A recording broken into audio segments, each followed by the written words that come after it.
solution architect at Leading Edge, a really cool consulting company in Columbus, who also does a lot of community events, sponsorships, things in the area. Lots of good things to say about them. And his British accent means that he can be properly mean about your code. He's the Simon Cowell of AI, just here to like trash talk it. So yeah, I will let you take it away. And apparently I messed up your the video. That's fine. So this is bringing order from chaos with the Azure Cloud Adoption Framework. Now, as Drake mentioned, I'm a senior solutions architect. I specialize in cloud and DevOps. I've been with Leading Edge now for just gone 17 years. It's crazy. I came in like as a Java sort of solutions architect, and I'd been doing Java for 20 years. By the time I kind of stopped and started doing cloud stuff instead. Spent maybe about 7 years primarily working in AWS. And then for the last 2 years, I've been working in Azure. And that's not like a switch based on my personal preference. It's really been where the work's taken me. So Leading Edge is a consultancy. We're based in Dublin here. We got a nice space there. We do host a few meetups. I think the DevOps meetup meets there sometimes. .NET's been there a few times. You've probably seen Matt Eland present at various, like 101 different conferences, write his books and so on. So he joined us a bit over a year ago, and he's heavily involved in the community. If you want to learn more about Leading Edge, just let me know. So 2 concepts here, and I did this as kind of as a pseudo UML diagram with inheritance. So the well-architected framework is really Microsoft's guidelines about how you should build your architecture in Azure. It's a whole bunch of guidelines. It's somewhat academic in a way. Like if you're going to the cloud, you're new to the cloud platform, you've been running everything on-prem, maybe for decades, it's probably tough to dive into the well-architected framework and be able to figure out what you need to do as you're new to the cloud. So the Cloud Adoption Framework is really, I like to say, an implementation of the well-architected framework. It's giving you a path to get into the cloud, typically from on-prem, maybe from another cloud platform, maybe from a badly written cloud platform, while following these guidelines in the well-architected framework. So it's also giving you some implementation help along that route. So that's kind of what the Cloud Adoption Framework is. Now, the well-architected framework is split into these different pillars: reliability, security, cost optimization, operational excellence, and performance efficiency. They've got a nice little sort of review thing you can take, and you can assess your organization to see how it's doing against those pillars. This is in some ways almost like once you're in Azure, it gives you a sense of where you are, because some of the questions may apply to that, but some of them are more organizational, like do you do continuous delivery, and those kind of things. Do you have security audits?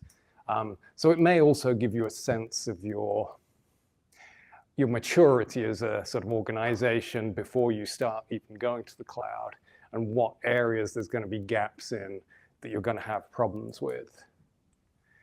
Now, while a lot of the well-architected framework is relatively abstract, there are some areas that are a bit more specific that kind of try and tell you, for a given service in Azure, what are the guidelines? Like, how do you meet those 5 pillars for a given service? So, for app services, here's an example of like, use managed identities. If you look at this thing wrong, it does that, I guess. I don't know. You get too close to it. 45 seconds. So that's from the security pillar. Like, don't just do everything with access keys, basically. It's like, use the identity that's built into the platform and is far more secure than, managing secrets yourself. And I don't know that it's every single service in Azure that there's a service guide for, but there's a good range of all the core services are in there. So that's a good place to sort of go for concrete advice as to app services. What do I need to do to meet those 5 pillars? Now, when we get into the Cloud Adoption Framework, it's both specific advice, but it's also this kind of plan for you to go to the cloud or to implement a better cloud platform. So it's going through these different stages. So starting out right at the beginning is to like, what's your strategy? Why are you even going to the cloud? How did you make that decision? Was there like a cost decision involved? Was it agility? Was it something else that made you decide you needed to go to Azure? How did you choose Azure over AWS or GCP? I mean, what were your criteria for that? Making sure that you're actually doing this for the right reasons. You know, how are you going to determine what goes to the cloud first? What time span are you looking at? You know, have you got like a deadline by which you need to get some of these services into the cloud? Perhaps your contract for hosting is about to expire and you've got to, move out by a particular timeline. So before you even start really thinking too much in detail about what you're going to do in Azure, it gives you some good guidance as to what you need to plan. Now, once you've gone beyond that basic strategy, you can get more detail into planning. One of the areas I like to emphasize here is kind of how are you skill-wise? If you're on-prem, and you've always been on-prem, you've got perhaps people who are familiar with racking and stacking servers. That's a great skill to have, not particularly useful if you're in Azure. Do you have anyone who's ever used Azure before? Because if not, you're going to have problems. Maybe you need to hire someone, but also you probably need to train your existing engineers and anyone else who's going to be working in the cloud environment. Now, it's not just technical roles. There's often a financial change. As an example, like for moving to the cloud, it's typically a shift from capital expenditure to operational expenditure. So your finance team needs to be involved. They need training and understanding of all of that. You're going to have big differences in how you're audited as an organization. If you're being audited for some kind of different thing like SOC 2, your auditors currently may not really understand the cloud, and I think that's getting better, but you might need to think about that sort of thing because it's going to affect it. Now, a lot of my focus here is going to be more once we get into the ready side, and honestly, where I applied this, it was a cloud-to-cloud transition, actually bad Azure to hopefully good Azure. So these first 2 areas, we didn't really use a great deal except for thinking a bit about the training because training was clearly necessary and that wasn't particularly formalized or even particularly successful. But what really became useful was looking into this ready area and some of the more specific guidelines and implementation options that are given. And then once you're in the cloud, obviously, or you're starting to put services, you've got that like cadence for what do you put into the cloud, like what's your overall plan, executing what you defined in your plan state, getting services out there. But then once they're in there, you can't just forget about them. You've got to govern them. You've got to make sure they remain secure. So all of the extra guidance around that area. Okay. Oh yeah, I didn't skip a slide. Now this eye chart, which you probably can't read. Curious how little of it you can read. But there's this concept of landing zones. It also gets called enterprise scale within the documentation. I think they've changed their mind about what to call it. But the landing zone concept is really a pattern and an implementation for how to follow a lot of these best practices that are from the well-architected framework. And by using the implementation of landing zones, you can quickly get into the cloud in a way that meets those standards. Now, I'll kind of point at the general areas we have here. I mean, some of it's, fundamental stuff like you need to sign an agreement with Microsoft. Maybe in the past you could just, pay by credit card and you didn't really have anything much more grand than that. But typically these days, if you're a smaller company, you'll probably have a Microsoft customer agreement. If you're a larger organization, you're already a big user of Microsoft products, perhaps you're going to have an enterprise agreement. I'm not highly knowledgeable about the difference and the pros and cons of all of that, but before you even start standing stuff up, you really need that. You're going to provision subscriptions, and so you need to understand how you're paying for them and things like that. Identity is a big area. Again, you need to figure that out really before you start, because if you're coming from on-prem, chances are you've been running Active Directory, so you've got all your identities somewhere else already. But then you're going to have Enter ID, what used to be Azure Active Directory in the cloud. You need to think about how you're going to sync your identities, because you're definitely going to use Enter ID in the cloud for your cloud resources. How much you standardize on just using that is kind of up to you. Maybe you can say Enter ID for everything, but maybe you do have to have a hybrid setup. And then where the landing zone stuff really comes in to is the organization of subscriptions into management groups, which is this kind of blob up here. So the management groups, if you're not familiar with them, are really just groupings of subscriptions that can be in a hierarchy. And they serve two key purposes.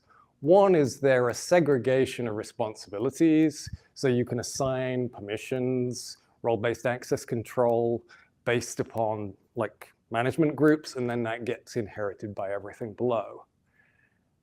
And another big area is you can assign Azure policy to them. And Azure policy is really a key part of this landing zone pattern. Is policies can basically stop you from doing things the well-architected framework says you shouldn't do. So you can just enforce those policies by never allowing you to do those things in the first place.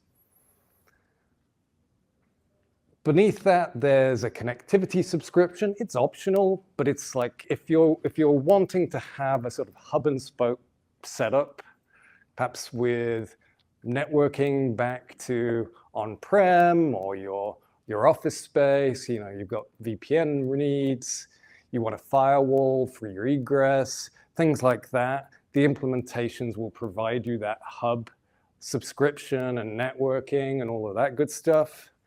Centralized DNS, things like that. And then you can stamp out subscriptions like application landing zones with what they call archetypes. And these archetypes are the two pre-built ones are Corp and Internet, I think. Corp is basically, I want most things to be private. I want them to be accessible inside my network, and which obviously includes anything you connect over the VPN, say from your office.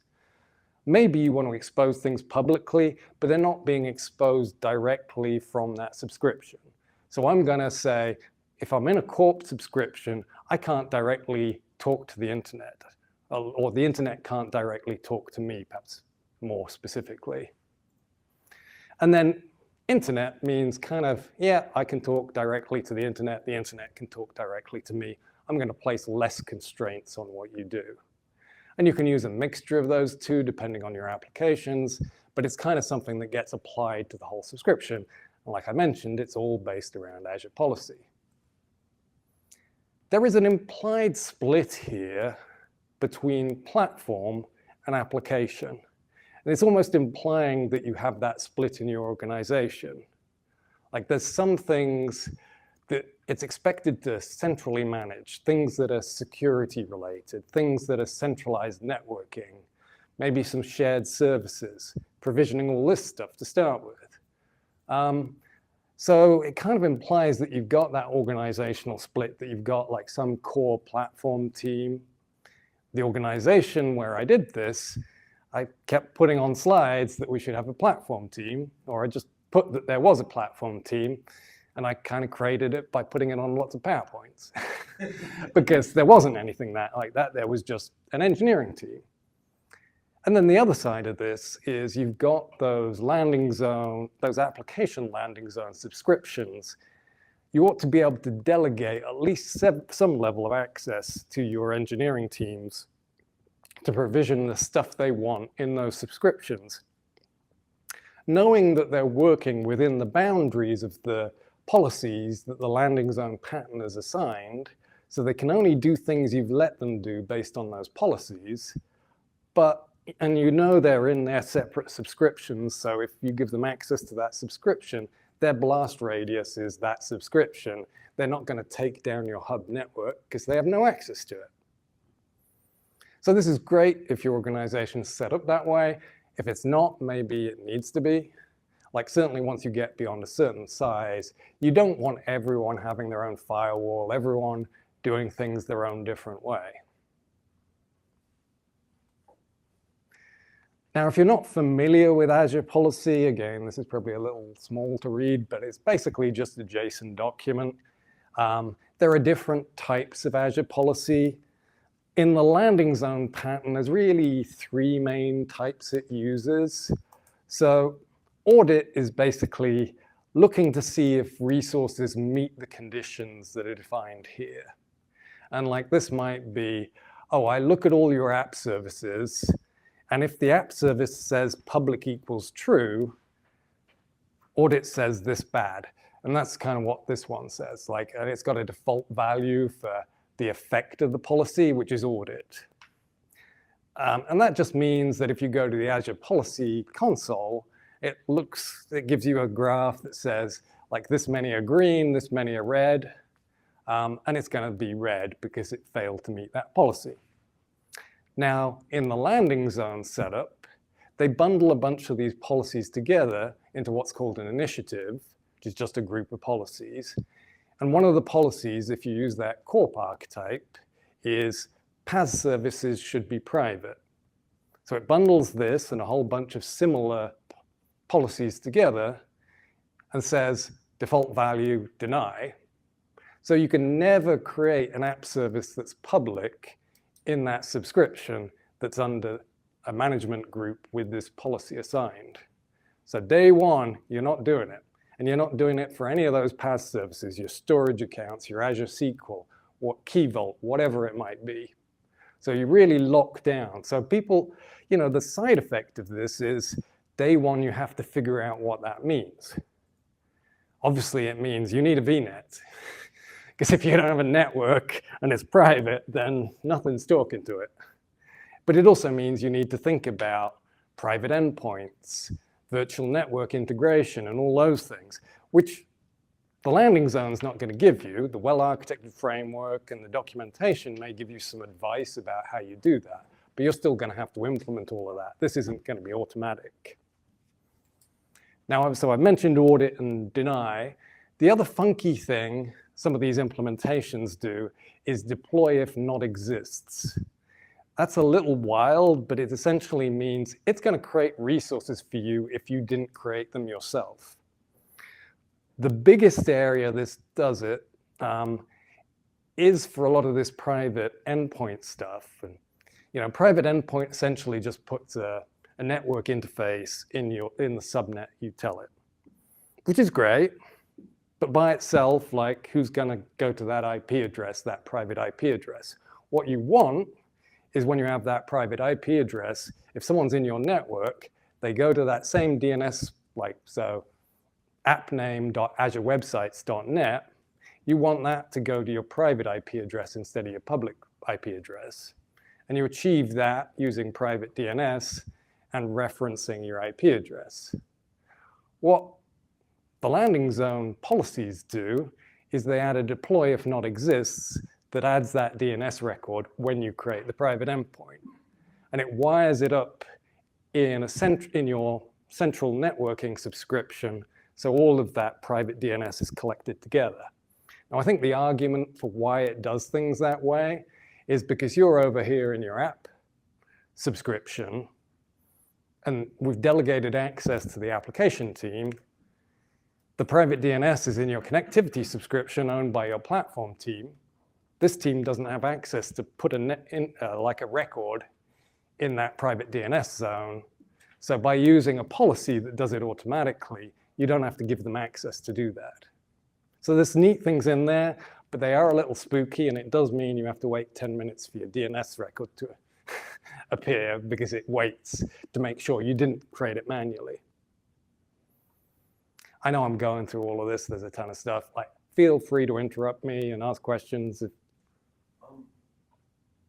sounds like the policies, when you're having them, you are saying specific things cannot be implemented.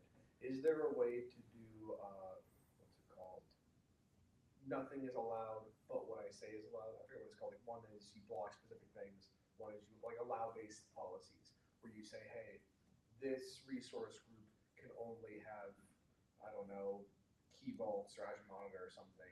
And because I mean, there's so many services in Azure, I can't say deny for all of them because there's hundreds. I think you can write policies that are basically where the condition, it's like it's a deny policy, but it's basically saying, if not one of these values, deny. So for example, one of the things that's easy to add to the landing zone setup, but not there out the box is, and quite common to do, is restrict which regions you allow people to deploy to. You don't want someone sneaking resources into a different region for their cryptocurrency miner. So you can say, like, only allow these particular regions. Or maybe you've decided these are the regions that have AZs, and I only want to deploy to regions that have availability zone support. So again, you restrict regions that way. Or just as a corporation, you've decided this is our region. And there are built-in policies for that. Yeah. I don't know if there's initiatives for that, but there are definitely built-in policies you can use where it's like, AWS has a similar concept. I think they call service control SCPs. plans, yeah.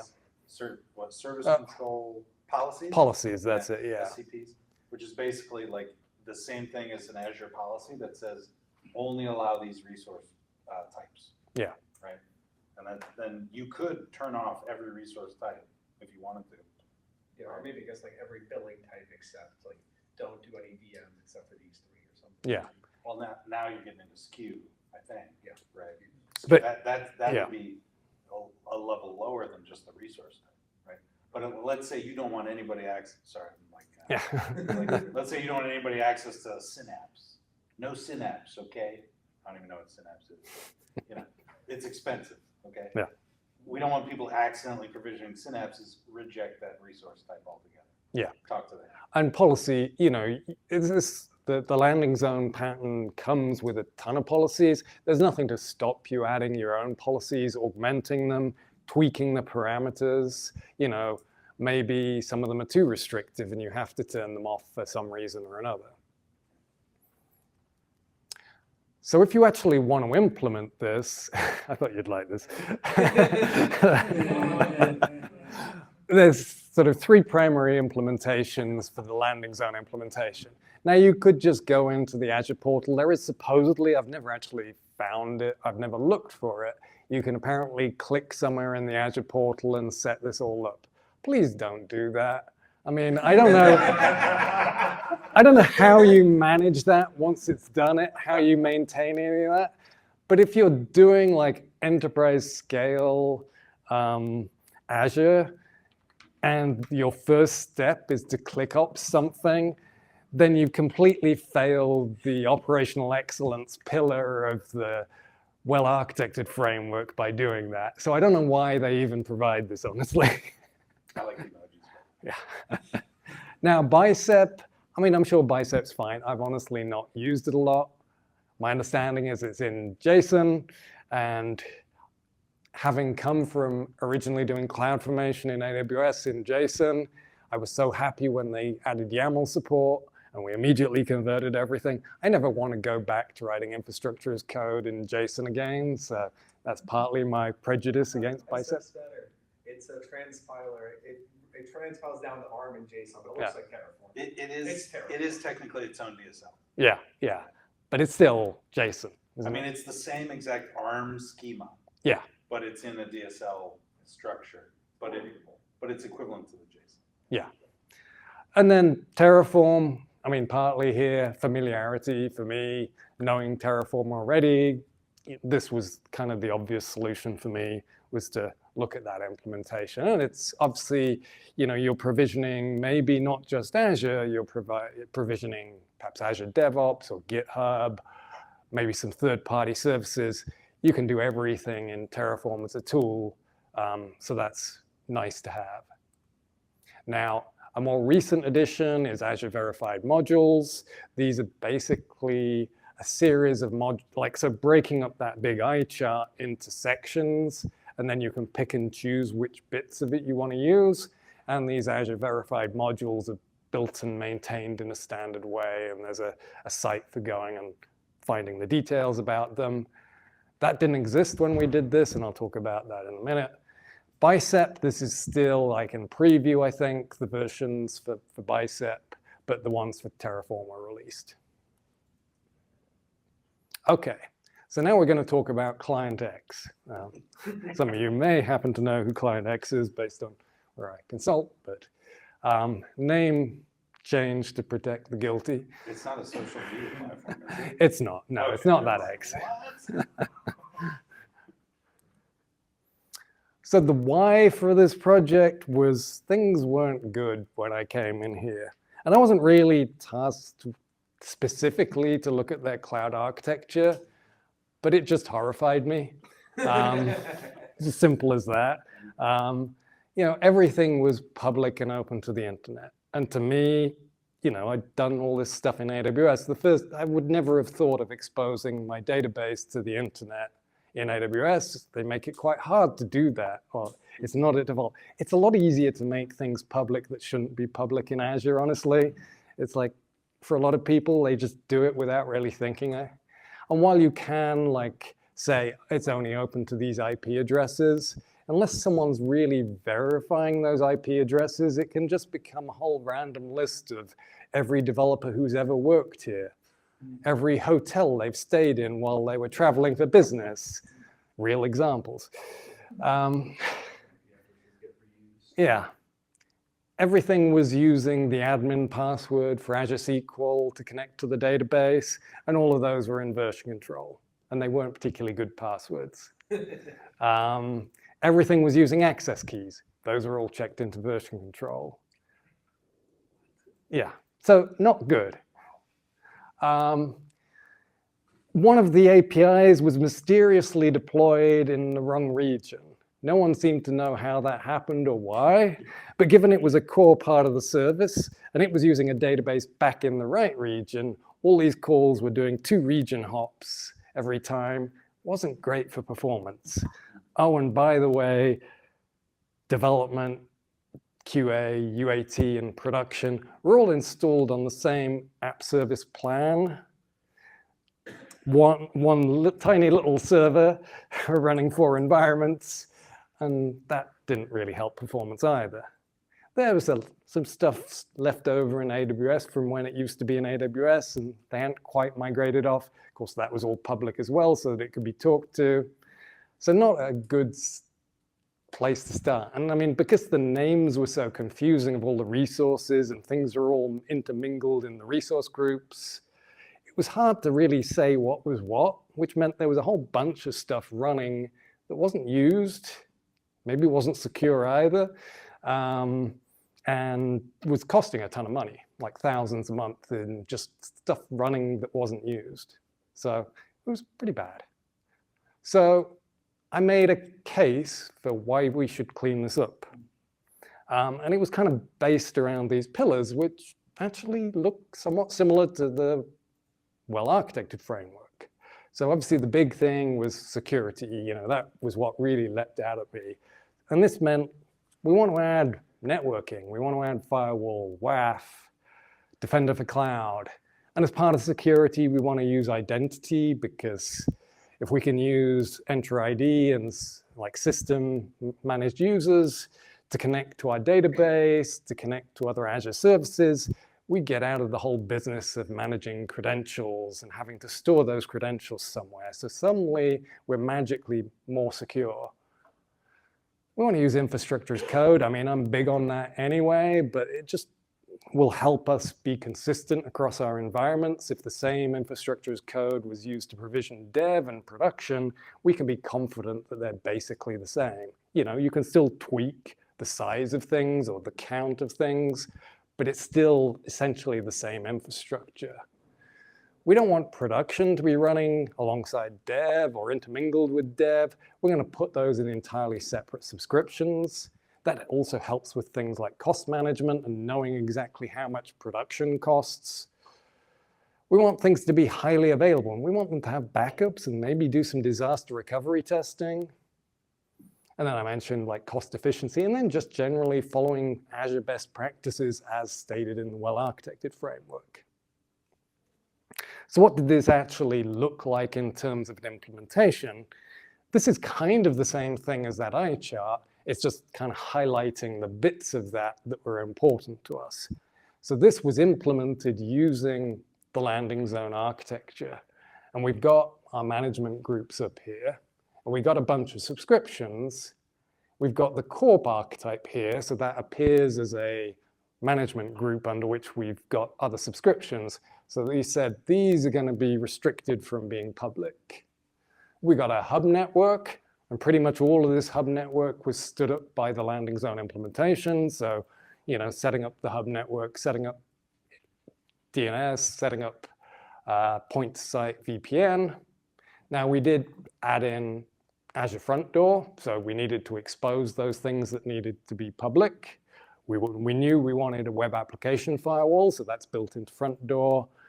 And it also gave us a content delivery network, which honestly we're not using as much as we should be. But it's those two things bundled together, and it can expose app services, which was our primary service for running these things, in a secure way using private networking. We made use of it's got some centralized log analytics. That's great for auditing. We've got Sentinel now turned on top of that to sort of see that nothing suspicious is going on. And we got our hub and spoke stuff and our private endpoints to our services in the different environments. Now, we were able to put some of the resources, our dev and QA environments, in a dev test subscription. If you're not familiar, it's essentially a different offer for your subscription that gives you some discounts on pricing. Things like app services are a bit cheaper. They're not hugely cheaper, and not necessarily, if you're going to buy savings plan or reservations, that's still cheaper than the dev test price. And you don't get an extra saving because you're combining the two. You just get the lower cost of the savings plan. But it's still a nice discount when you're first setting stuff up. Although beware, you don't get the same SLAs, and there's a few sort of random things that aren't available, like you can't set custom backup times for your SQL databases for some random reason. I don't know. Just a few little things like that. So as to how we did this, as I mentioned before, there's now those verified modules. Those don't exist. So we used this repository, CAF enterprise scale, so it doesn't have landing zones anywhere in the name. Again, I mentioned they've kind of gone between these different naming schemes of calling it enterprise scale or landing zones. So this kind of got caught up in that. From the screenshot, you can see they no longer recommend that you use this. They say it will be supported for existing deployments. I don't quite know what that means, but the main change you see with this is there's a few bug fixes you get occasionally. The main thing you get is policy refreshes. So outside of this module and outside of those verified modules, there's basically a giant repository of all these policies. And that gets periodic small updates, but also periodic large updates where they add entire new initiatives, whole sets of policies. And then those get pushed through to implementations like this. Now that's good in the sense that, there's obviously new technologies coming into Azure all the time. And so the most recent update had a whole bunch of updates for OpenAI and other modern services. It's bad because the way this applies your policies to your subscription is a lot of them go against high-level management groups. So that's your entire Azure environment being updated as one big blast when you apply those policies. And they can be a lot of changes, one of these major updates. And so, I've had to look through a Terraform plan of the updates that was sort of 10,000 lines long to try and understand all the policy changes and was it going to break things. Now, the nice thing about Azure policies is they're really acting against your control plane in Azure, so your management plane. So it might block you from deploying something, but it's unlikely to break an existing resource. So while we've had a few teething problems after a big update where we found, oh, now our deployment fails, it hasn't been, oh shit, everything's down. Now, I did put this in just to say, if you're doing this stuff, DevOps is part of that operational excellence pillar. If you're not doing DevOps, if you're not doing infrastructure as code, you're doing it wrong. Obviously, we're using Terraform here as an implementation, but we also made sure that we weren't just running Terraform from someone's laptop. So we built all of these as pipelines in Azure DevOps. We could preview our changes before we approve them to actually get applied to production. We put plans on PRs so we could see exactly what was changing and various other validation so that we knew before anything got merged that we had pretty high confidence it was going to work. Now, does it always work?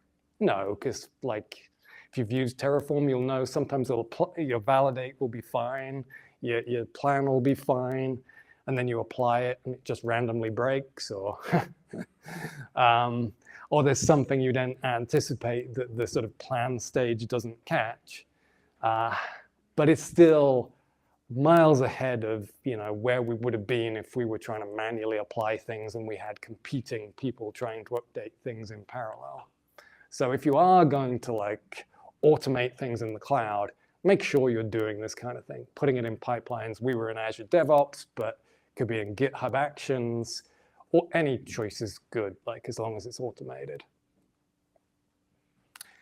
In terms of what our project looked like, we started in November 23, and we went live, and this was a big bang go live because we were basically switching the domains over from old to new in May. So it took about 7 months, which actually is pretty good because when I proposed this, I was told, well, get it done in 6 to 9 months. And it's okay, I have no idea if that's possible or not. I'll give it a go. And over time, I just kind of refined the estimate. And it's well, maybe we'll get it done. And actually, it worked out pretty well. I mean, a few teething problems along the way. But in terms of what we did, it's kind of some of the things I already highlighted, signing an MCA, creating those subscriptions, deploying that initial landing zone. Actually, something I want to go back to just quickly.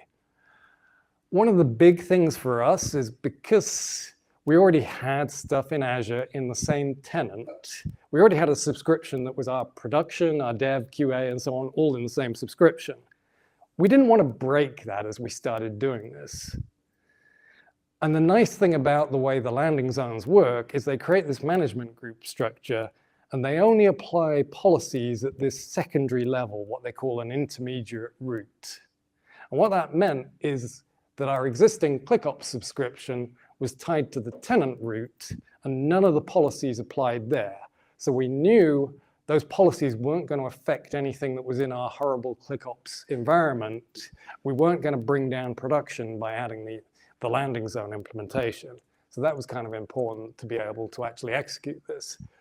So we deployed the landing zones. I will admit, I was pretty nervous when we did this. I mean, I knew theoretically that was how it worked, but actually doing it's another thing. But then we pretty much had to build out everything else. It had given us our hub network and all that nice stuff and all those policies. We still had to build out our hub networks. We had to provision all of our resources following those best practices, because otherwise they were going to say denied based upon trying to make things public. So that meant having to understand how to organize our subnets and put our private endpoints into subnets and for app services, VNet integration and subnet delegation, all that fun stuff. And we built out those resources. And then we started updating the applications.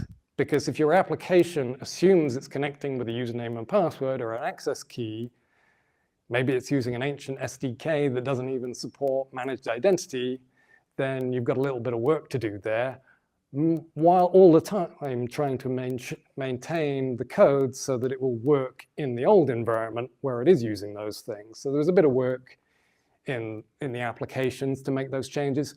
Honestly, in most places, it was fairly straightforward. It's just how you initially configure things. Do I have a connection string? If so, connect using that.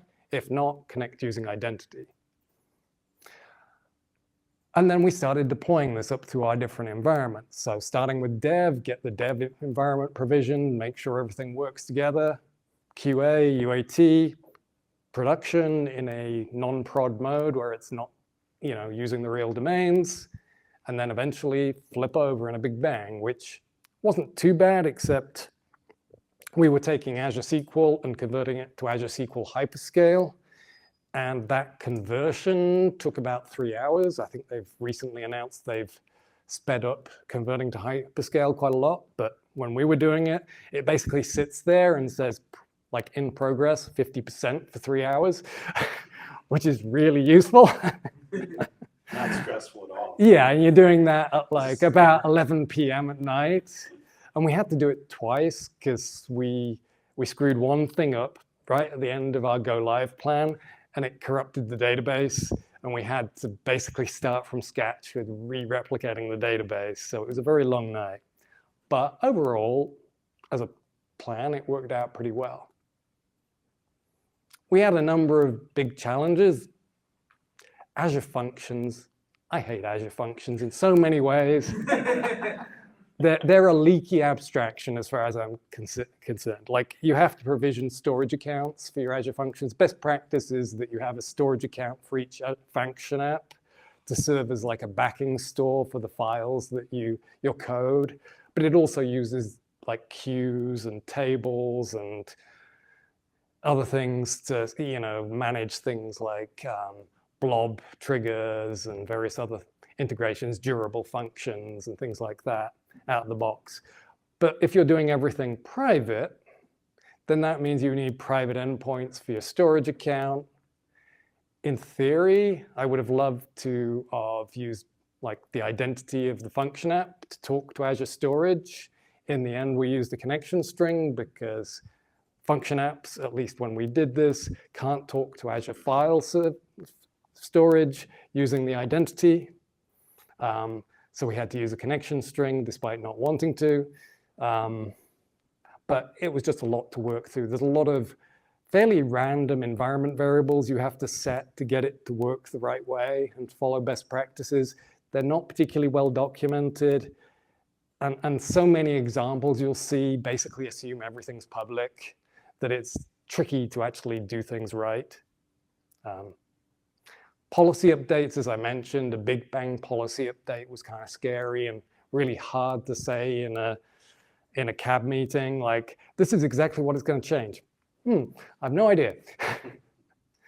We had a struggle here. I was essentially doing most of this as the mostly one-man platform team, and getting the engineering team to really buy into this, both in getting training and helping us like validate code changes or even making the code changes. Initially we thought perhaps they'd actually, want to get involved in provisioning stuff in Azure, write some Terraform to deploy their applications, help with all that stuff. I mean, we built modules and everything to make it easy, but no. And then testing kind of for the same reason. We were essentially competing against the fact that they were still pushing updates out every 2 weeks. The QA testing resources were dedicated to that work and not to what we were doing. So that was a challenge for this. But there were big benefits. Probably the biggest one was the company was looking to get SOC 2 Type 2 compliance certification. And that goes pretty in depth as to how they audit you. And I've been involved in some of those audits, and they want pretty low-level information about your Azure environment. There is no way that mess of an environment that we had before could have passed an audit. It just wouldn't have happened. So I think this was a big contributing factor. It's certainly not the only factor. There were a lot of other processes put in place that were important to that, and a lot of work went into that. Huge security improvements here. I mean, honestly, I'm not saying they were hacked before. There's just really no way of telling because there weren't any controls in place. I mean, we have WAF logs, and obviously we get alerted when someone's trying to hack the site via the WAF, for the web applications. And the things that just get blocked all the time, now a lot of them wouldn't have affected the application. It's a .NET application, people trying to attack PHP, that would do nothing. But those are all requests that would have gone through to the application. They'd have wasted processing power, like just rejecting them is small, but it adds up. But we just see all kinds of things getting blocked by the WAF. We also made things more available. So, multiple copies of things running, HA for the database, sensible backups that we actually tested we could restore from. They didn't necessarily have like critical problems before, but if they had done, it could have really taken them down. CI/CD I mentioned as part of DevOps, and then a much better idea about what costs were. Because we'd broken up these sort of core platform things, the sort of networking side of things separate from the application, and the application was split down by environment, we could say, what's the platform cost? What's the production application cost? And then where can we make cost savings? Where can we buy reserved instances? Where can we buy savings plans for compute? Couple of references here, just links to the well-architected framework and the Cloud Adoption Framework. And we got a few minutes for questions, but I know I've pretty much filled the time. Sure. So you talked about the difficulty of engineering buy-in. Was the engineering side or the business side, who kind of gave more pushback, who kind of got on board? So which one was more difficult, which one was easier? Did you kind of have like a couple people really on board on each side and a couple people really against? Or was like the whole engineering team against? Kind of, you have more detail on that? I mean, I think it was just generally, this is a distraction from what I have in my sprint. I'm an agile skeptic. I'm a skeptic about lots of things. But I do find sometimes people get very stuck into like, my team is committed to doing this quarter, and then in this sprint, we've said we're doing this task. And if anyone suggests something outside those priorities and what the product team is saying that team has to deliver product-wise, then it's really hard. I mean, it's the same with anything like tech debt. You've got tech debt, trying to get the buy-in to have your engineering team address tech debt, even if the engineers themselves want to. If no one allows them to put a card on their board to do that, it doesn't happen because they get in trouble if they're spending time doing something that's not a card on the board. So Agile can actually be a really rigid thing when that happens. I was going to ask off of that is just how much do you think you being a consulting resource coming in and trying to drive this versus if it was being driven internally, how much does that play into the battle? I think there's an aspect to that. And to some extent, the fact that I'd essentially segregated myself off as a separate team, because I was initially on one of the engineering teams doing essentially just coding and picking up stories on a board. But I don't, like as an architect, I can't help myself from meddling. So I wasn't, supposed to be redoing the whole Azure stuff when I went in there. I just had a general remit as while I was there to see what needed changing. And I wrote up all these things that I thought needed changing, and the cloud stuff was the biggest area of it. Maybe, depending on who it is, if it had been someone internal driving it, they may have had more clout that I didn't have the connections, I didn't have the personal connections. So that's certainly a factor, I think.